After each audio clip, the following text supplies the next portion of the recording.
pessoal. Eu sou a professora Marília Pimenta, eu sou coordenadora da graduação em Relações Internacionais e da pós-graduação em Negócios Internacionais e Comex, da FECAP, e é um prazer, é uma honra muito grande participar aqui do Conexões Empresariais, do Ideias de Impacto, e para mim é uma grande honra participar, e toda vez que eu tenho a oportunidade de falar um pouco sobre o mundo, sobre a geopolítica, sobre o que está acontecendo agora, eu acho que é uma forma que a gente tem de se expressar nesse contexto atual. Então, o tema que eu vou falar para vocês é para onde vai a globalização após a pandemia. Eu acho que está todo mundo se perguntando um pouco isso, né? Quais são as tendências, o que vai acontecer no contexto internacional após a pandemia. Bem, eu vou iniciar falando o que é globalização, de forma muito rápida, né? A globalização ela foi uma intensificação de fluxos de bens, pessoas, mercadorias e informação que se intensifica muito ao final da Guerra Fria. Então, década de 90 em diante, houve uma expansão muito grande de fluxo de pessoas, bens, mercadorias, internacionalização de empresas, o setor de telecomunicações que não parou de avançar, o surgimento de uma série de empresas, né, no formato startup, de tecnologia e por aí vai. Então, a globalização é essa intensificação de fluxos no sistema internacional. Como a gente pôde observar, a pandemia foi um momento que trouxe um pouco desse congelamento de fluxos, sobretudo no que se refere ao congelamento de fluxos ou diminuição de fluxo de pessoas no sistema internacional, mas o fluxo de informações, o fluxo de bens e de mercadorias não parou, embora a gente tenha observado também uma série de dificuldades no que se refere à cadeia internacional de suprimentos, à cadeia internacional em termos de importação, exportação, até por falta de insumos, dificuldades com mão de obra e por aí vai. Bem, então, queria destacar aqui algumas tendências que eu acho que qualquer estadista, qualquer policy maker ou um dono de empresa, pessoas que estão lidando com o mercado corporativo no dia a dia, vão ter que olhar para esse mundo da pandemia, entendo como base a globalização.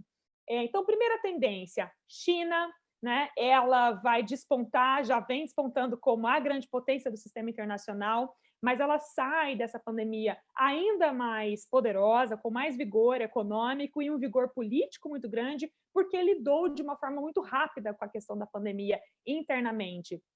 Fora isso, é o país que tem aí uma maior capacidade, tem tido uma capacidade, como a gente vem observando, de produção da vacina e de exportação dessa vacina, dos insumos para a vacina mundo afora, o que coloca, portanto, a China numa posição privilegiada no sistema internacional. Estados Unidos, já num contexto de Joe Biden com Kamala Harris, em que há uma demonstração, né, de boa vontade dos norte-americanos de voltar a participar da OMS, Conselho de Direitos Humanos da ONU, voltar a participar do Acordo de Paris para as negociações ambientais. Então, tudo que se refere a compliance internacional e participação nas negociações multilaterais, os Estados Unidos se farão mais presentes neste contexto. E a Europa não vai ficar para trás desse movimento, então vai intensificar sua participação nas negociações internacionais, nos tratados de comércio internacionais, e vale a pena a gente ressaltar que todos esses tratados de comércio serão revistos tendo como base questões ambientais, questões que levam em conta, né, as questões sociais, né, enfim, de responsabilidade social corporativa e por aí vai, de direitos humanos, né? Então, toda essa agenda de compliance, ela vai ter mais vigor no mundo pós-pandemia. Não vai dar para uma empresa só pensar na produção e no lucro, ela vai ter que pensar no seu contributo social, ambiental, com uma perspectiva mais ampliada, né, em termos econômicos e de sustentabilidade dessa economia. Esse mundo pós-pandemia ele vai ser um mundo mais desigual. Acho que todo mundo está conseguindo observar as diferenças entre os países desenvolvidos, os países subdesenvolvidos, em desenvolvimento, as diferenças ao se lidar com a pandemia, as diferenças ao se lidar com a vacina, né, com os acessos à vacina. Então, essas desigualdades, infelizmente, elas vão se intensificar, e as empresas, né, as corporações e as lideranças, sejam corporativas, sejam políticas, vão ter que saber em que lugar elas estão, né? Como é que eu vou lidar com o mundo mais complexo que traz essa série de desafios no que se refere a essas maiores desigualdades. Então, a geoeconomia, digamos assim, né, e a distribuição de riquezas a partir de realidades distintas, geográficas, elas serão mais pronunciadas. Então, toda aquela euforia que havia, né, aquelas expectativas que havia antes, de desenvolvimento que a globalização traria, a gente sabe que não está sendo bem assim, né? Então, anúncios como o fechamento da fábrica da Ford no Brasil, por exemplo, gerando uma série de desempregados, já num contexto de dificuldade, acena para a gente aqui no Brasil uma série de desafios que ainda estão por vir, né? O desemprego é um desses desafios. Um maior compliance por parte das empresas será um grande desafio. As empresas não vão poder esperar do governo que o governo crie uma boa imagem para o Brasil no que se refere ao compliance internacional, em meio ambiente, em direitos humanos, em questões sociais. As empresas, portanto, terão que criar iniciativas nesse sentido para angariar investimentos externos, para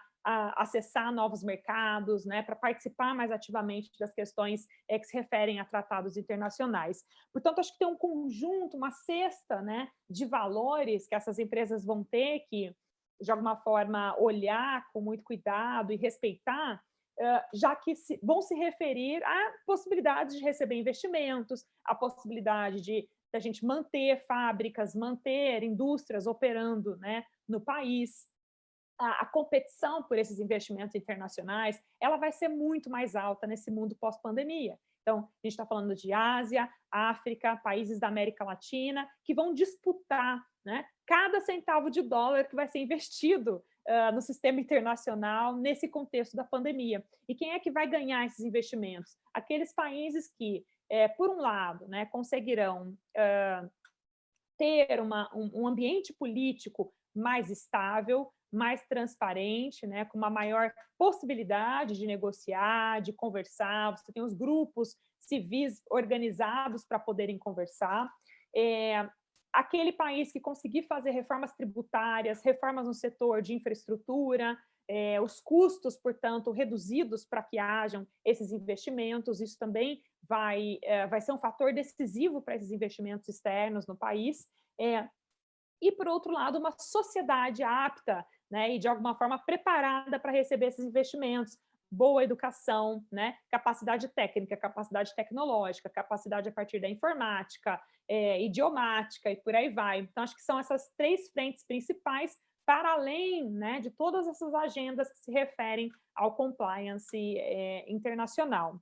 Então, quando a gente olha para questões, e aí estou entrando um pouco no cenário Brasil, né, questões como a Amazônia, o desmatamento, os incêndios, isso tudo gera uma imagem ruim do país lá fora. Então, esses possíveis investidores internacionais vão nos cobrar isso, vão cobrar não só do governo, mas da sociedade em geral, o que tem sido feito para a gente evitar que isso volte a acontecer, né, para que a gente crie ali mecanismos de desenvolvimento mais sustentável para a região da Amazônia. E pensando na região amazônica, a gente olha para as comunidades indígenas brasileiras, né, não só na região amazônica, em outras regiões como Mato Grosso também, né, no próprio Nordeste, a sociedade será cobrada. O que vocês fizeram, o que vocês têm feito para proteger essas comunidades tradicionais do país? Né? Então, o mundo inteiro, de alguma forma, está olhando para a forma como internamente o Brasil tem se organizado, seja econômica, política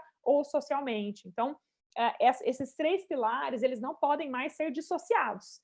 As lideranças terão que olhar para todos esses lados de uma forma multidimensional para poderem ter sucesso nesse mundo pós-pandêmico e absolutamente globalizado no que se refere às informações, né, no que se refere aos fluxos de investimentos, e cada centavo de dólar, portanto, vai ser muito disputado nesse cenário internacional.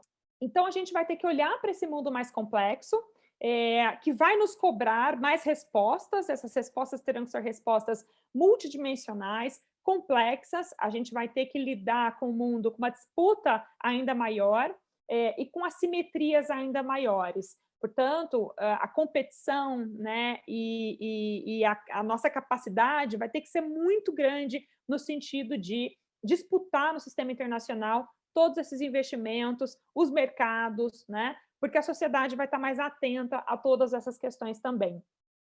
Bom, eu vou ficar por aqui, acho que essas ideias já nos ajudam aí a compreender o que nos espera desse cenário pós-pandemia, né, desse cenário absolutamente globalizado, e eu fico super à disposição para a gente continuar essa conversa em outros momentos. Gostaria novamente de agradecer, né, ao Conexões Empresariais e a toda a equipe da FECAP pelo convite. Muito obrigada. Até a próxima, pessoal. Tchau, tchau.